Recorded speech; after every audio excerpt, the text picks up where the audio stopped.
মুর্শিদাবাদ জেলায় চিংড়িপোতা নামে একটা ছোট্ট গ্রাম আছে। সেই গ্রামে 7-8টির বেশি পাকা বাড়ি নেই, স্কুল নেই, পোস্ট অফিস নেই। শুধু প্রতি শনিবার একটা হাট বসে। অনেক দূর দূর থেকে মানুষ আসেন সেই হাটে। অধিকাংশই গরিব, হিন্দু, মুসলমান। কিছুই দেখার নেই সেই গ্রামের। শুধু যেখানে হাট হয় তার মাঝখানে সাদা পাথরের তৈরি একটি মানুষের মূর্তি বসানো আছে। মূর্তিটি বেশ পুরনো। একজন বুড়ো মতন বাঙালি ভদ্রলোকের মূর্তি, চোগা চাপকান পরা, মুখখানা দুঃখী। মূর্তিটার পায়ের কাছে ইংরেজিতে কিছু লেখা ছিল। এখন এত অস্পষ্ট যে বোঝাই যায় না। হাটে যে সমস্ত মানুষ আসে তারা কেউ জানে না মূর্তিটা কার। পুরনো দিনের কথা আমরা বড্ড তাড়াতাড়ি ভুলে যাই। গ্রামের যেসব ছেলেরা চায়ের দোকানে কিংবা নদীর ধারে আড্ডা মারে তাদের জিজ্ঞেস করলেও বিশেষ কিছু বলতে পারে না। দু একজন ঠোঁট উল্টে বলে, শুনেছি লোকটা নাকি উকিল ছিল।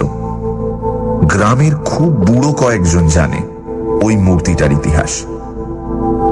আমি একসময় মুর্শিদাবাদ জেলার গ্রামে পায়ে হেঁটে ঘুরেছিলাম। চিংড়িপোতা গ্রামের মধ্যে ঘুরতে ঘুরতে হঠাৎ খুব বৃষ্টি আসায় আমি দৌড়তে দৌড়তে গিয়ে একটা পাকা বাড়িতে আশ্রয় নিয়েছিলাম। সেই বাড়ির মালিক আব্দুল রব আমাকে খুবই খাতির যত্ন করেছিলেন। চমৎকার চমৎকার খাবার খাইয়েছিলেন। সে রাত্রিরে আমাকে আর আসতে দেননি। তার বদলে অনেক গল্প শুনিয়েছিলেন। সেইখানেই আমি বেনি মাধব লস্করের গল্প শুনি। সে অনেক দিন আগের কথা। তখন আমরা জন্মাইনি, আমাদের বাবারাও জন্মাননি। আমাদের ঠাকুরদারা দাদুরা তখন খুব ছেলে মানুষ। সে সময় আমাদের দেশে পুরোপুরি ইংরেজ রাজত্ব। আমরা তখন পরাধীন জাতি। রাস্তায় মাঠে সাহেবদের দেখলে এদেশের মানুষ ভয়ে দূরে সরে যায়। আদালত বিচারালয়ে বেশিরভাগ হাকিম আর বিচারকও ছিলেন সাহেব। মুর্শিদাবাদের একটি মহকুমা শহরের আদালতে একজন সামান্য মোক্তার ছিলেন এই বেনি মাধব লস্কর। তখনকার দিনে ছোট উকিলকে বলা হতো মোক্তার। লোকে বলতো বাংলা জানা উকিল, কেননা আদালতে উকিল, ম্যাজিস্ট্রেট সবাইকেই তো তখন ইংরেজিতে কথা বলতে হতো। মোক্তাররা বাংলা ইংরেজি মিলিয়ে কোনো রকমে কাজ চালিয়ে নিত। মোক্তার কথাটা আরবি শব্দ, ইংরেজিতে বলা হতো মুখতিয়া। যাই হোক, সেই আদালতে 2-3 জন উকিল মোক্তার ছিল। তাদের মধ্যে বরদা রায় আর মোহন মোল্লার কাছে বেশি মক্কেল আসত। বুড়ো বেনি মাধব লস্করের ভাগ্য ছিল খুবই খারাপ। সে একটু তোতলা ছিল বলে সে যখন উত্তেজিত হয়ে কিছু বলতে যেত তখন সবাই হেসে ফেলত। তাই মক্কেলরা কেউ তার কাছে সহজে আসে না। আদালতের সামনে একটা বটতলায় সে হ্যাংলার মতো বসে থাকে, আর লোকজন দেখলেই বলে ওঠে, এখানে আতুন, ভালো মোক্তার। নেহাত গরিব লোক ছাড়া বিশেষ কেউ আসে না তার কাছে। খুব কম পয়সা দিয়ে কাজ সারে। সারাদিনে বেনি মাধব লস্করের 8 আনা 1 টাকার বেশি রোজগার হয় না। বেনি মাধবের মুখে কেউ কখনো হাসি দেখেনি। সব সময় গোমড়া মুখ। সেটা তার রোজগার কম হয় বলেই নয়, তার খুব মাথা ধরার অসুখ। সব সময় তার ভীষণ মাথা ধরে থাকে। তখন তো আর এত রকম মাথা ধরার ওষুধ বেরোয়নি যে টপ করে 2টো বড়ি খেয়ে নিলেই সেরে যাবে। নানা রকম কবিরাজি হাকিমি ওষুধ খেয়েও তার কিছুই হয়নি। মাঝে মাঝে তার যন্ত্রণা এত বাড়ে যে সে 2 হাত দিয়ে মাথাটা চেপে ধরে ছটফট করে। কিন্তু এই বেনি মাধব লস্করই একদিন সবার কাছে দারুণ কৌতূহলের বিষয় হয়ে দাঁড়ালো। ব্যাপারটা শুরু হলো এইভাবে। একদিন আদালতের টিফিনের সময় বেনি মাধব লস্কর বাইরের সেই বটতলায় বসে আছে মক্কেলের আশায়। মাথার ব্যথাটা খুব বেড়েছে, 2 হাত দিয়ে চেপে ধরে আছে মাথা। এই সময় একজন জোয়ান চেহারার মুসলমান তার সামনে এসে দাঁড়ালো। বলল, কর্তা, আমার একটা গরু চুরির মামলা আছে। বেনি মাধব উৎসাহিত হয়ে উঠে বলল, কি মামলা? বলো এখানে, ভালো করে বলো। লোকটি বলল, আমার দুধেলা গায়ে মুঙ্গলিকে পাচ্ছি না দুদিন ধরে। এই তাহের আলী সেটাকে চুরি করেছে, নিজের গোয়ালে ঢুকিয়ে রেখেছে, গ্রামের আর 5 জন দেখেওছে। বেনি মাধব খাতা পেন্সিল বার করে কিছু লিখতে যাচ্ছিল, হঠাৎ লোকটির চোখের দিকে এক দৃষ্টিতে তাকিয়ে রইল। তার মাথার মধ্যে যেন চিড়িক করে উঠল, মুখখানা শুকিয়ে গেল। ভয় পেয়ে বলল, না বাবু, আমি তো মামলা নিতে পারবো না। লোকটি অবাক হয়ে বলল, কেন? আগে টাকা দিতে হবে, এই যে টাকা এনেছি। লোকটি তার কোমর থেকে একটা রূপোর টাকা বার করল। বেনি মাধব সেটা ছুঁয়েও দেখল না। জিজ্ঞেস করল, তো তোমার নাম কি রজ্জব আলী? আগে হ্যাঁ। তোমার গায়ের নাম কি পলাশ ধুবি? আগে হ্যাঁ। আমি বাবু তোমার মামলা নিতে পারবো না, তুমি বাড়ি যাও। লোকটি রেগে উঠে বলল, কেন বাড়ি যাবো কেন? অন্য উকিল মোক্তার নেই? ভীমরতি ধরেছে বুড়োর, আমার গরু চুরি গেছে, আমি তার জন্য মামলা করতে পারবো না? বেনি মাধব বলল, ভালো চাও তো বাড়ি যাও। লোকটি কি বুঝলো কে জানে, আর কথা বাড়ালো না। পেছন ফিরে হনহন করে হাঁটতে হাঁটতে রাস্তা দিয়ে চলে গেল। আশেপাশের 2-1 জন উকিল মোক্তার ব্যাপারটা লক্ষ্য করেছিল। তারা সবাই অবাক। বেনি মাধবের এমনি মক্কেল জোটে না, আর চকচকে রূপোর টাকা দেখেও সে মক্কেল ফিরিয়ে দিল। মোহন মোল্লা এসে জিজ্ঞেস করল, কি হ্যাঁ বেনি বাবু, লোকটাকে একেবারে তাড়িয়ে দিলে? হ্যাঁ, ব্যাপারটা কে? বেনি মাধব বলল, লোকটা ভালো না। আগে থেকে চিনতে নাকি লোকটাকে? না। তাহলে গরু চুরির মামলা নিয়ে এসেছে, লোকটা ভালো কি খারাপ তা দেখার দরকার কি? না হে মোল্লা সাহেব, এই একটা অদ্ভুত ব্যাপার হলো, লোকটাকে আগে থেকে চিনতাম না, কি যেন আমার মধ্যে বললো ওই লোকটা পলাশ ধুবির রজ্জব আলী, ওর মামলা নিও না। বটে বটে, এটা তার যোগ কথা। শুধু তাই নয়, লোকটার মুখের দিকে তাকিয়ে আমি আর একটা জিনিস দেখলাম। হ্যাঁ, একখানা যেন ছবি দেখলাম। এই রজ্জব আলী একখানা মস্ত বড় দা নিয়ে একটা 17-18 বছরের ছোকরার ঘাড়ে কোপাচ্ছে, মারতে মারতে তাকে মেরে ফেললো। এই লোকটা খুনি, এই লোকটা খুনি। মোহর মোল্লা হাসিতে ফেটে পড়ে বলল, আজকাল কি আফিম টাফিম ধরেছ নাকি? হ্যাঁ, না গাঁজা টাজা খাচ্ছ? বেনি মাধব অসহায় ভাবে বলল, না না, বিশ্বাস করো, সত্যি দেখলাম, লোকটা খুনি। মোহন মোল্লা হাসতে হাসতে সবার কাছে এই গল্প করল। সবাই ভাবল বুড়োর এবার মাথা খারাপ হয়েছে, জেগে জেগে স্বপ্ন দেখে। গল্পটা ছড়িয়ে পড়ল অনেকের মধ্যে। এখন বেনি মাধবকে দেখলেই লোকে হাসে। কিন্তু 2-3 দিন বাদে সত্যি সত্যি পলাশ ধুবির রজ্জব আলী মানুষ খুনের দায়ে ধরা পড়ল পুলিশের হাতে। সে তার প্রতিবেশীর 17-18 বছরের ছেলেকে মেরে কচুরিপানার তলায় লুকিয়ে রেখেছিল। লোকে একটু অবাক হলো। কেউ কেউ ভাবল ওই খুনের সময় নিশ্চয়ই বেনি মাধব কোনো ক্রমে দেখে ফেলেছিল। সেই কথাটাই বলেছে অন্যভাবে। এর দিন 10 বাদে বেনি মাধব আর একটা আশ্চর্য কাজ করে ফেলল। সেদিন আদালতে একটা বড় মামলা চলছিল। অনেকেই সেটা দেখতে এসেছে। শশধর কুণ্ডু বলে একটা লোক একসঙ্গে 3 জনকে খুন করেছে। আজ সেই শশধর কুণ্ডুর বিচারের শেষ দিন। নির্ঘাত তার ফাঁসি হবে। অন্য অনেকের সঙ্গে বেনি মাধবও শুনছিল এক কোণে বসে। হাতে তার কোনো কাজ নেই। মাথার যন্ত্রণাটা তার আজকে আবার বেড়েছে। 2 হাত দিয়ে শক্ত করে মাথা চেপে ধরে বসে আছে। হঠাৎ সে চেঁচিয়ে উঠল, শশধর কুণ্ডু নির্দোষ, শশধর কুণ্ডু নির্দোষ। সবাই চমকে উঠল। আদালত চলার সময় এইরকম ভাবে চেঁচিয়ে ওঠা খুবই বেআইনি। হাকিম হচ্ছেন চার্লস উইলবারফোর্স। ছোকরা বয়স, কিন্তু ভীষণ রাগী। তিনি বললেন, সাইলেন্স।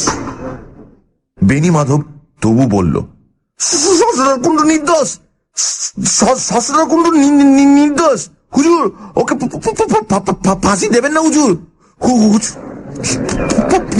ফাঁসি দেবেন না। হাকিম বললেন, সাইলেন্স, এই মুখশিয়ারকে নিকাল দাও, নিকালে খাও। বেনি মাধব উঠে দাঁড়িয়ে বলল, ইওর অনার, আমাকে একটা দিন টাইম দিন। আমি জানি ও খুন করেনি। Shashadhar Kundu not guilty your honour. Shashadhar Kundu খুন করেনি। তারপর সে দৌড়ে আসামির কাছে এসে বলল, তুমি একদিন সময় দাও, তুমি একদিন সময় চাও, আমি তোমাকে বাঁচিয়ে দেব। খুন করেছে পুলিন সরকার। কি ঠিক কিনা? খুব হই হই হয়েছিল সেদিন। বেনি মাধব বলেছিল শশধর কুণ্ডুর বন্ধু পুলিন সরকারই খুনগুলো করে বন্ধুর ঘাড়ে দোষ চাপিয়েছে। পুলিন সরকারের বাড়ির উঠোনে গাঁদা ফুল গাছতলায় মাটি খুঁড়লে রক্তমাখা ছুরি আর গয়নাপত্র পাওয়া যাবে। সব ঠিকঠাক মিলে গেল। সেই মামলায় খুব নাম ছড়িয়ে গেল বেনি মাধবের। সবার মুখে মুখে তার কথা। বড়দা রায় আর মোহন মোল্লার খুব হিংসে হলো। লোকেরা এখন মামলার জন্য বেনি মাধব লস্করের কাছেই আসে। কিন্তু বেনি মাধব সব মামলা নেয় না। আসামির মুখের দিকে এক দৃষ্টে তাকিয়ে থাকে অনেকক্ষণ। দুহাতে নিজের মাথা চেপে ধরে, এদিক ওদিক ঝাঁকায়। তারপর এক সময় বলে, না বাপু, তোমার মামলা আমি নিতে পারবো না, তুমি অন্য রাস্তা দেখো।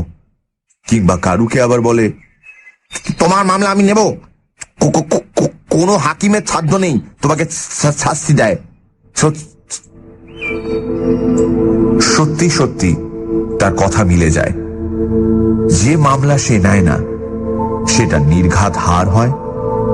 সে যে কটা মামলা নেয় প্রত্যেকটা জিতিয়ে দেয়। তার নাম রটে গেল হারা মামলার ধন্বন্তরী হিসেবে।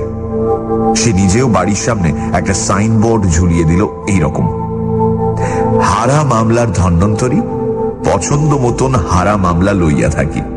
সাফল্যের গ্যারান্টি 100%, ফিজ 4 টাকা প্রতিদিন, দরদস্তুর নাই। সানডে সাসপেন্স, শুধুমাত্র radio Mirchi 98.3 FM A. It's hot. গল্পের পরবর্তী অংশ ব্রেকের পর।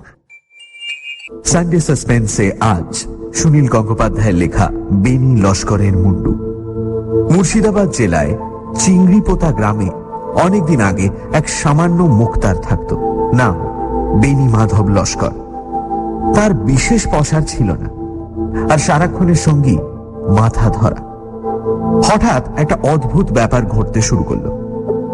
মক্কেলের মুখ দেখে বেনি মাধব বুঝে ফেলে সে অপরাধী না নির্দোষ। আদালতে শশধর কুণ্ডু নামে এক খুনির প্রায় ফাঁসি হয়ে যাচ্ছিল, কিন্তু বেনি মাধব বলল আসামি নির্দোষ এবং আসল খুনি কে তাকে ধরিয়ে দিতেও সাহায্য করল। বেনি মাধব এরপরে বিখ্যাত হয়ে গেল হারা মামলার ধন্বন্তরী হিসেবে।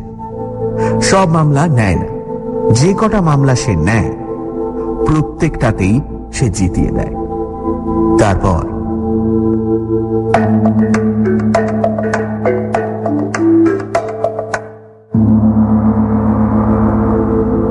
পরপর কয়েকটা মামলা প্রায় অলৌকিকভাবে জিতে যাওয়ার ফলে বেনি মাধবের নামে সম্ভব অসম্ভব অনেক রকম গল্প রটতে লাগলো। বেনি মাধবের রোজগার অনেক বেড়ে গেলেও তার এই সৌভাগ্য যে বেশি দিন থাকবে না তাও বোঝা যায়। তার মাথার মধ্যে সব সময় এখন অসম্ভব যন্ত্রণা। প্রতিটি মামলার পর সে আরো বেশি অসুস্থ হয়ে পড়ে। তার আয়ু আর বেশি দিন নেই। এর মধ্যেই স্থানীয় জমিদার নন্দরায়ের ছেলে মধু একটা মামলায় জড়িয়ে পড়ল। প্রজাদের সঙ্গে ঝগড়া বিবাদের সময় হঠাৎ গুলি চলে, 4 জন গরিব প্রজা মারা যায়। জমিদারের ছেলে মধুরাই গুলি চালিয়েছিল, কিন্তু জমিদার বলছেন গন্ডগোলের সময় মধু তল্লাটেই ছিল না, সে ছিল বহরমপুরে। তার অনেক সাক্ষ্য প্রমাণ আছে। ডিস্ট্রিক্ট ম্যাজিস্ট্রেট খুব কড়া, তিনি মধু রায়ের নামে সমন জারি করেছেন। এই সব মামলায় বড় বড় উকিল ব্যারিস্টার লাগে, কিন্তু জমিদার মশাই বেনি মাধব লস্করকে ডাকবার জন্য পালকি পাঠিয়ে দিলেন। বেনি মাধব তখন খুবই অসুস্থ, তবু জমিদারের ডাক এলে না গিয়ে উপায় নেই। পালকিতে যখন উঠতে যাচ্ছে তখন একজন বৃদ্ধ চাষি হাউমাউ করে কেঁদে এসে বলল, বাবু গো, তুমি মামলা নিও না, দুশ্মনটা আমার ছেলেকে মেরেছে বাবু, দুশ্মনটা আমার ছেলেকে মেরেছে, তুমি মামলা নিও না বাবু। বেনি মাধব বলল, আমি ন্যায়ের পক্ষে, অন্যায়ের পক্ষে যাবার ক্ষমতা আমার নেই, তাহলে আমি মরে যাব। জমিদার মশাই বেনি মাধবকে খাতির করে বসালেন। রূপোর গড়গড়ার নল তার হাতে তুলে দিয়ে বললেন, চিংড়িপোতা গাঁয়ের 50 বিঘে জমি আমি তোমার নামে লিখে দেব। শেষ বয়সে তুমি নিশ্চিন্ত হয়ে খেতে পারবে, বুঝেছ? বেনি মাধব জিজ্ঞেস করল, হুজুর, আমায় কি করতে হবে? জমিদার বললেন, শোনো, কতগুলো গুন্ডা শ্রেণীর লোক আমার পাইক বরকন্দাজদের আক্রমণ করে।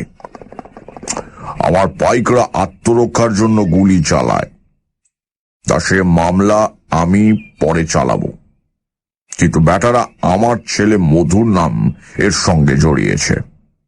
মধু তখন ছিল বহরমপুরে। সেখানকার 14 জন লোক, তার মধ্যে 2 জন মাস্টার, 2 জন উকিল, একজন পুলিশের লোকও আছে। তারা প্রত্যেকে হলপ করে এর সাক্ষী দেবে মধুর কোনোই হাত নেই এর মধ্যে, তার বিরুদ্ধে কোনো প্রমাণই নেই, বুঝলে? বেনি মাধব বিনীতভাবে বলল, তাহলে তো হুজুর যে কোনো ভালো উকিলই এ মামলা জিতিয়ে দেবে। আমার মতো সামান্য মুক্তারকে দেখেছেন কেন? জমিদার বললেন, তোমার সুনাম আছে যে তুমি যে সে মামলা নাও না। তুমি এই মামলা নিলে কেউ আর বিরুদ্ধে সাক্ষী দেওয়ার সাহস পাবে না, অন্য উকিলরাও তোমাকে ভয় পাবে। কিন্তু হুজুর, আসামিকে না দেখে আমি তো কিছুই করতে পারি না। জমিদার রেগে উঠে বললেন, আসামি বলছো কাকে? হ্যাঁ, আমার একমাত্র ছেলে সে আসামি? তাকে দেখার তো দরকার নেই, আমি নিজেই তো সব বলছি তোমাকে। তাকে না দেখলে আমি কিছুই প্রমাণ করতে পারবো না হুজুর, সে ক্ষমতা আমার নেই। তখন জমিদারের ছেলেকে ডেকে আনা হলো। তাকে দেখেই বেনি মাধব নিজের মাথাটা শক্ত করে চেপে ধরল। তার চোখ দুটো বড় বড় হয়ে গেল। বেনি মাধব অজ্ঞান হয়ে পড়ে গেল মাটিতে। ব্যস্ত হয়ে উঠে জমিদারের লোকজন তাড়াতাড়ি জল এনে তার মাথায় ঢালল। একজন স্মেলিং সল্টের শিশি ধরল তার নাকের কাছে। বেনি মাধব আস্তে আস্তে উঠে বসল। তার 2 চোখ দিয়ে জল গড়াচ্ছে। হাত জোড় করে বলল, হুজুর, হুজুর আমাকে মাফ করুন, এই মামলা আমাকে নিতে বলবেন না হুজুর, আমাকে মাফ করুন। জমিদার চোখ রাঙিয়ে বললেন, কেন? হ্যাঁ, কেন? আমার ক্ষমতা নেই, আমি পারবো না হুজুর, পারবো না। তোমাকে আমি 500 টাকা দেব, 50 বিঘে জমি দেব। আমি পারবো না। 1 1,000 টাকা।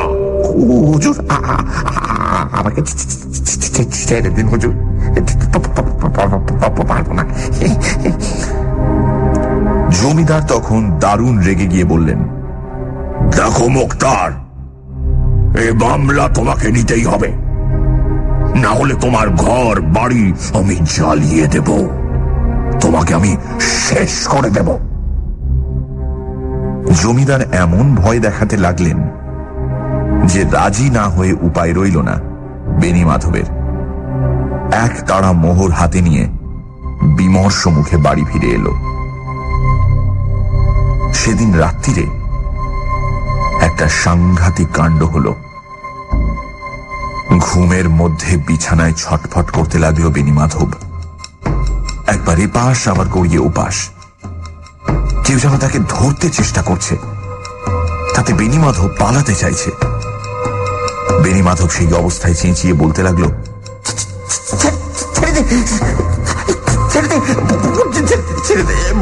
ভুল করেছি, আর করবো না, আর করবো না। ছেলে মেয়ে বউ বেনি মাধবের বিছানা ঘিরে দাঁড়িয়েছে।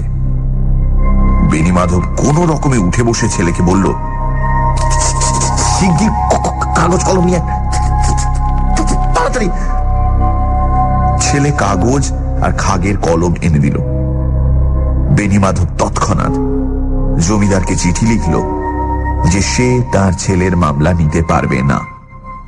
তার শরীর ভীষণ অসুস্থ, সে আর কোনোদিনই আদালতে যাবে না।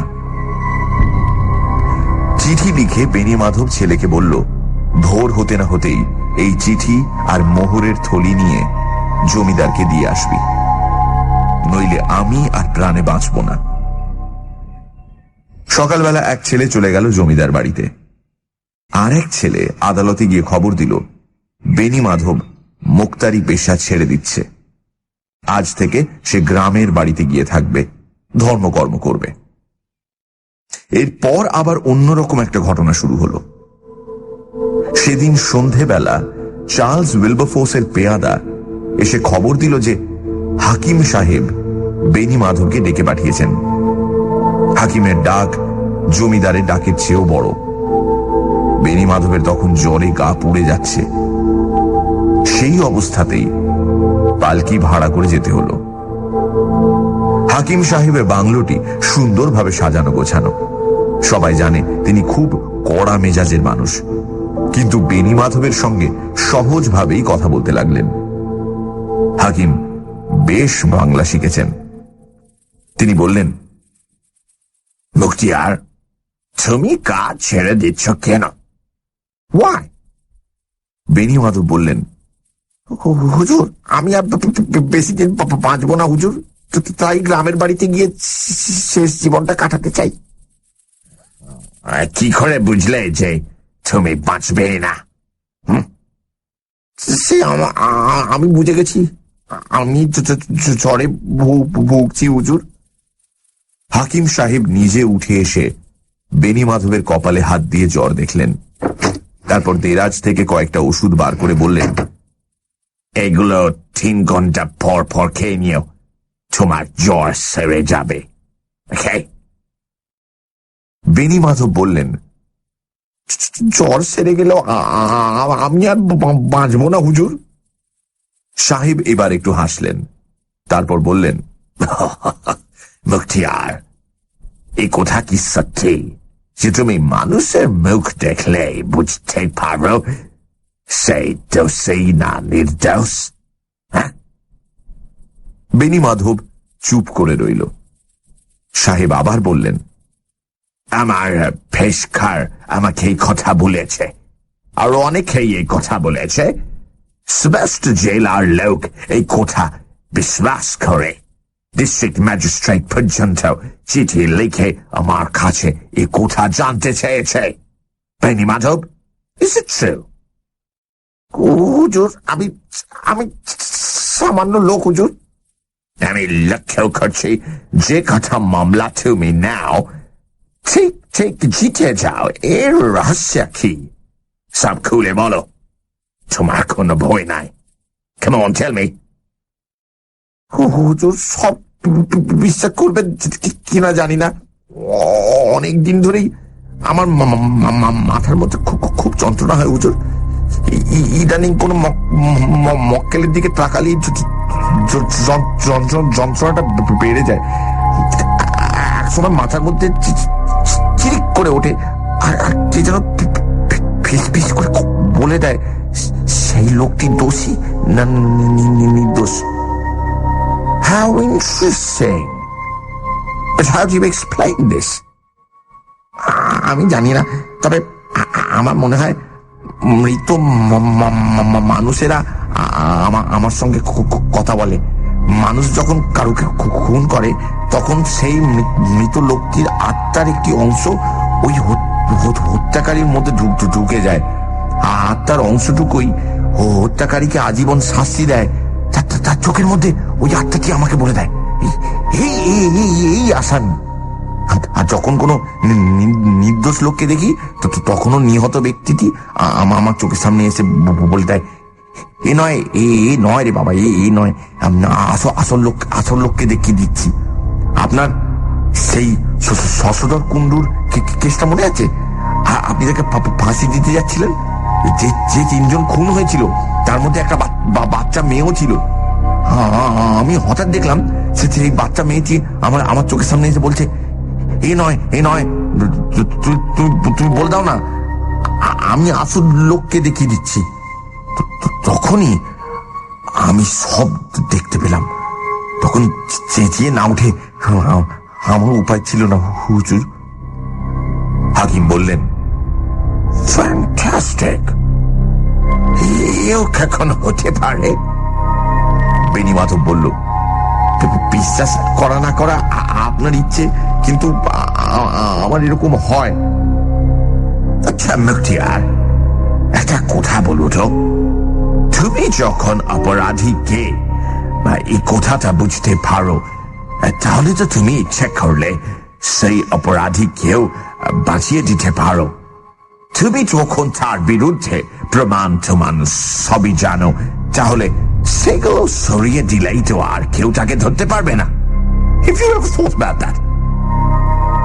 হুজুর, মাথার উপরে ভগবান আছেন, তিনি একমাত্র জানেন। আমি জেনে শুনে কোনোদিন অন্যায় পক্ষ নিয়ে হুজুর। যদি তা আমি করতাম, তাহলে যেসব মরা মানুষ আমার সঙ্গে এসে কথা বলে তারা কি আমাকে ছেড়ে দেবে? কালকেই তো। কালকে কি হয়েছে? বেনি মাধব একটু থতমত খেয়ে গেল, তারপর বলল, হুজুর, আপনি হাকিম, আপনার সামনে নাম বলা উচিত হবে না। কাল এক জায়গায় যেতে হয়েছিল আমাকে, একজনের মামলা নিতে হবে। যেই আমি তার দিকে তাকিয়েছি, দেখলাম কি চারজন গরিব চাষির মূর্তি সেই লোকটিকে ঘিরে দাঁড়িয়ে আছে।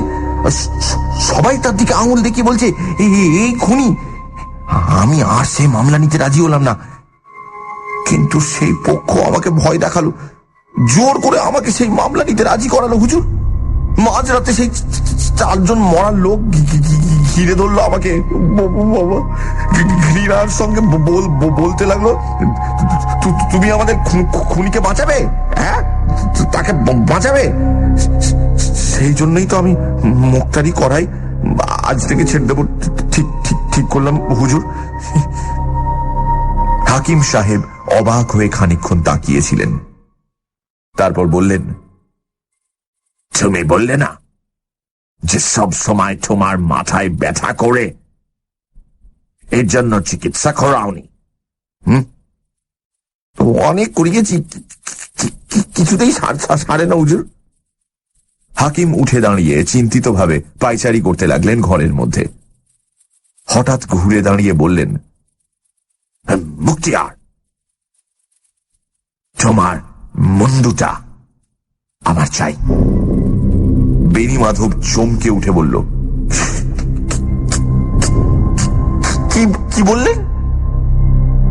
তোমার মুন্ডুটা আমার চাই। বেনি মাধব হাঁ করে তাকিয়ে রইল। হাকিম বললেন, তুমি রোনাল্ডের নাম শুনেছ? মস্ত বড় ডাক্তার কলকাতায় বসে বসে সে মশার পেট থেকে ম্যালেরিয়ার জীবাণু বার করছে। ও আমার বন্ধু, তাকে আমি খবর পাঠাচ্ছি। আগে তিনি এসে কি করবেন?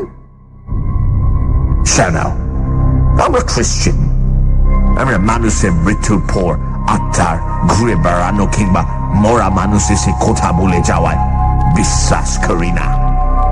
তোমার কেসটা quite likely pathological. তোমার মাথার গড়নের মধ্যে নিশ্চয়ই এমন কিছু আছে যে জন্য তুমি এইসব কল্পনা করো। সেটা পরীক্ষা করে দেখতে হবে। তোমার মৃত্যুর পর তোমার মাথাটা কেটে ছিঁড়ে দেখতে হবে। হুজুর, কি বলছেন? ভয় পাচ্ছ? তুমি মরে গেলে তো আর তোমার ব্যথা করবে না, ভয় কি? হুজুর, আমরা হিন্দু, মৃত্যুর পর আমাদের সব দাও না করলে আত্মা ওইটাও দেহটা পুড়িয়ে এটা নষ্ট করবে। তাছে সায়েন্সের উপকারের জন্য দিয়ে যাও। এই থেকে বিজ্ঞানের কোন রহস্য বেরিয়ে যেতে পারে, তোমাকে দিতেই হবে। বেনি মাধব সেদিন কাঁপতে কাঁপতে বাড়ি ফিরল। এই কি সাংঘাতিক কথা! সাহেব তার মুন্ডু কেটে নিতে চায়। এই সাহেব যা গোয়ার, জ্যান্ত অবস্থাতেই কেটে নিয়ে যাবে কিনা কে জানে।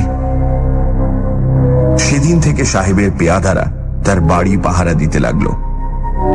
দুদিন বাদেই বেনি মাধব একেবারে শয্যাশায়ী, মরমর অবস্থা। রাত্রির দিকে বেনি মাধবের অবস্থা যখন খুবই খারাপ হয়ে গেল, খবর পেয়ে হাকিম সাহেবও দলবল নিয়ে হাজির হলেন। পাশে ওই মূল্যবান মাথাটা আগুনে পুড়ে নষ্ট হয়। এদিকে এই খবরও রটে গেছে যে সাহেব বেনি মাধবের দেহ পোড়াতে দেবে না। ম্লেচ্ছ ডাক্তাররা শরীরটা নিয়ে কাটা ছেঁড়া করবে। স্থানীয় হিন্দুরা খুব রেগে গেল। এটা তাদের ধর্মের অপমান। লাঠি সোটা নিয়ে তারা এগিয়ে এলো, কিছুতেই দেহ নিতে দেবে না। স্থানীয় মুসলমানরা বলল, এটা ভারী অন্যায়, ভারী অন্যায়। সাহেবরা ধর্মে হাত দিচ্ছে।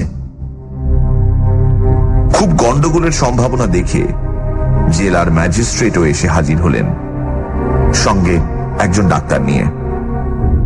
সবাই মিলে ভিড় করে রইল বেনি মাধবের ঘরে। বেনি মাধব চোখ বুজে বিছানায় চিত হয়ে শুয়ে আছে, হাত দুখানা বুকের ওপর জোর করা। বিড়বিড় করে কি যেন বলছে, শোনা যায় না। একেবারে বুকের কাছে কান নিয়ে বোঝা যায় সে বলছে, তোমরা আমাকে ক্ষমা করো, আমি জমিদারের ছেলের মামলা নিয়ে নি। আমি কখনো অন্যায়ের পক্ষ সমর্থন করিনি, ভগবান জানেন, কখনো করিনি। ডাক্তার নাড়ি ধরে বসেছিল। এক সময় হতাশ ভাবে ছেড়ে দিয়ে বলল, সব শেষ। হাকিম সাহেব ব্যগ্রভাবে জিজ্ঞেস করলেন, সব শেষ? ভালো করে দেখো। ডাক্তার আবার পরীক্ষা করে বললেন, দেহে প্রাণ নেই। হাকিম তখন বেনি মাধবের আত্মীয় স্বজনকে বললেন, আপনাদের ধার্মিক কাজ সেরে নিন, আমি এই ডেড বডি নিয়ে যাব। বরফে বরফে ঢেকে রাখতে হবে। ম্যাজিস্ট্রেট সাহেব বললেন, চার্লস, কাজটা কি ঠিক হবে? বেনি মাধবের ছেলে বললেন, আমরা দেহ নিয়ে যেতে দেব না। হাকিম তেজের সঙ্গে বললেন, আমি নিয়ে যাবই। মুখতিয়ারের সঙ্গে আমার এই সম্পর্কে কথা হয়েছিল, ওর আপত্তি ছিল না। ঘরের মধ্যে একটা হই হই পড়ে গেল। কারোর কথাই শোনা যায় না। মেয়েরা কান্নাকাটি করছে আর পুরুষরা চেঁচাচ্ছে। এই সময় বেনি মাধবের আবার চোখ খুলে গেল। ঘরের সবাই আঁতকে উঠল। ডাক্তার বলল, ভাই চুপ, বেনি মাধব তীব্র চোখে তাকালো শুধু হাকিম সাহেবের দিকে। অন্যরকম গলার আওয়াজ বেশ জোরে বলে উঠল, সাহেব, তুমি বাড়ি চলে যাও। ঘরের মধ্যে অনেকে ভয় পেয়ে পালিয়ে গেল। একজন মহিলা অজ্ঞান হয়ে পড়ল, কিন্তু হাকিম সাহেব একটুও ভয় পেল না। কাছে এগিয়ে এসে বলল, মুখতিয়ার, তুমি বেঁচে আছো? You're alive! বেনি মাধব বলল, সাহেব, তুমি এক্ষুনি বাড়ি চলে যাও, একটুও দেরি করো না। তোমার বাড়ির দারোয়ান মারা গেছে। তোমার ছেলে আর বউয়ের খুব বিপদ। শিগগির যাও। হাকিম সাহেব আর একটুও দেরি করলেন না, দৌড়ে বাইরে চলে এলেন। তার ঘোড়া দাঁড় করানোই ছিল। সেই গভীর রাতে ঘোড়া ছুটিয়ে চলে গেলেন বাড়ির দিকে। অন্যরাও গেল পেছন পেছন। একটু পরেই পর বন্দুকের শব্দ শোনা গেল। ততক্ষণে বেনি মাধব আবার মরে কাঠ, সমস্ত শরীর ঠান্ডা। সেই রাত্রিরে হাকিম সাহেবের বাড়িতে ডাকাত পড়েছিল। ডাকাতরা বাড়ির দারোয়ানকে মেরে ফেলে বাংলোর ভেতর ঢুকে পড়ে মেম সাহেবকে আক্রমণ করতে যায়। মেম সাহেব তার ছেলেকে নিয়ে একটা ঘরে ঢুকে দরজা আটকে দিয়েছিল। ডাকাতরা দুমদাম শব্দে দরজা ভাঙার চেষ্টা করছে। সেই সময় হাকিম সাহেব এসে পড়লেন। আর একটু দেরি হলে বউ আর বাচ্চাকে বাঁচানো যেত না। একজন ডাকাত মরল, দুজন ধরা পড়ল। হাকিম সাহেব বেনি মাধব লস্করের দেহ কাটাছেঁড়া করে দেখতে চাননি। তার বদলে নিজের খরচে বেনি মাধবের একটা মূর্তি তৈরি করিয়ে তার গ্রামে স্থাপন করে দিয়েছিলেন। তলায় লিখে দিয়েছিলেন শেক্সপিয়ারের একটা লাইন, স্বর্গে মর্তে এমন অনেক ব্যাপার আছে হোরেশিও, যা তুমি কল্পনাও করতে পারো না। There are more things in heaven and earth, Horatio, than are dreamt of in your philosophy.